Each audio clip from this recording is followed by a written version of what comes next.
మనమందరం కూడా మళ్ళీ ప్రజల కోసం పునరంకితం అవ్వాల్సిన అవసరం ఉంది. ఇక్కడ ఎంపీలు ఉన్నారు, ఎమ్మెల్యేలు ఉన్నారు, అదే మాదిరిగా ప్రభుత్వ యంత్రాంగం మొత్తం ఉన్నాం.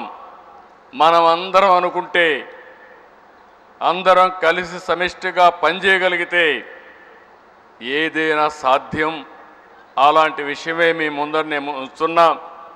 అన్నీ ఉన్నాయి, కానీ దాన్ని డెలివర్ చేసి ప్రజలకు ఎప్పటికప్పుడు ఆ ఫలితాలు అందించే బాధ్యత మనందరిపైన ఉందని చెప్పి నేను మీకు తెలియజేసుకుంటూ, ఈ ప్రజెంటేషన్ అయిన తర్వాత మీకు ఏదైనా డౌట్స్ ఉంటే అడగండి, అవి కూడా చెప్తాం.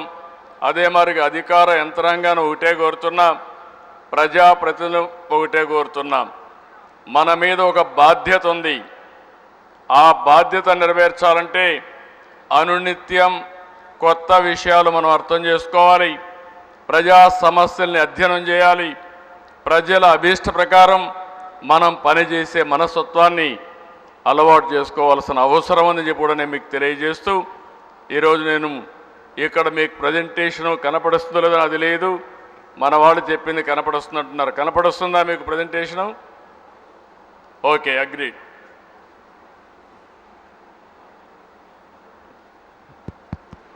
ఇప్పుడు మీరు చూస్తే సుపరిపాలనలో తొలి అడుగు, ఆకాంక్షల నుండి అభివృద్ధి దిశగా చాలా ప్రజల్లో ఆలోచనలు ఉన్నాయి, యాస్పిరేషన్స్ అయితే చాలా ఎక్కువ ఉన్నాయి, చేస్తామనే నమ్మకం కూడా ఉంది.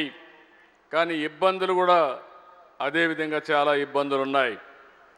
కానీ ఎన్ని ఇబ్బందులున్నా చెప్పిన మాట నిలబెట్టుకోవడానికి ఈ ఎన్డీఏ కూటమి పనిచేస్తామని మరొక్కసారి మీ అందరికీ విజ్ఞప్తి చేస్తున్నా. అది చేసే బాధ్యత ఇక్కడే యంత్రాంగం పైన ఉందని చెప్పి కూడా విజ్ఞప్తి చేస్తున్నాను.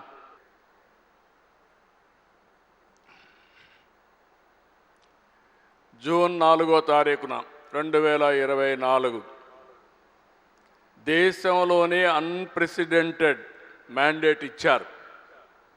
94% స్ట్రైక్ రేట్. ఇంకో పక్క మీరు చూస్తే ఎన్డీఏ ప్రభుత్వం పైన ఒక నమ్మకం, ఒక విశ్వాసంతో ఓట్లేశారు. ఆ రోజు మేము ఎన్నికల్లో చెప్పాం, సూపర్ 6 చెప్పాం, ఎలక్షన్ మేనిఫెస్టో ఇచ్చాం.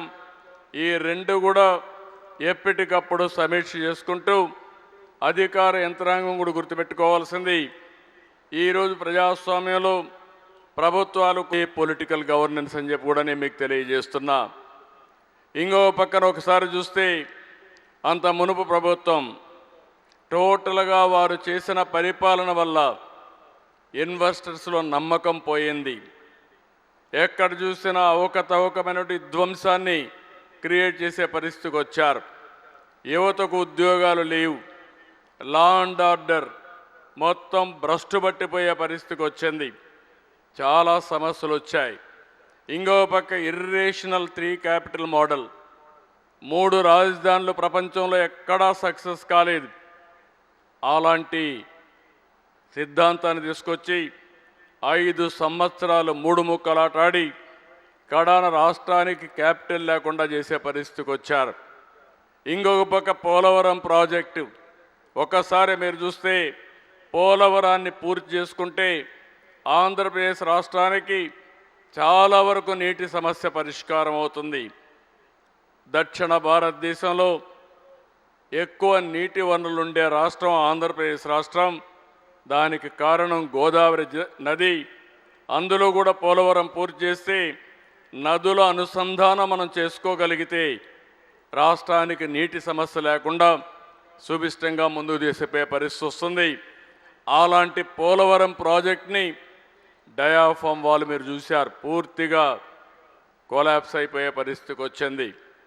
ఇంకో పక్క గవర్నెన్స్ అనే మాట లేదు.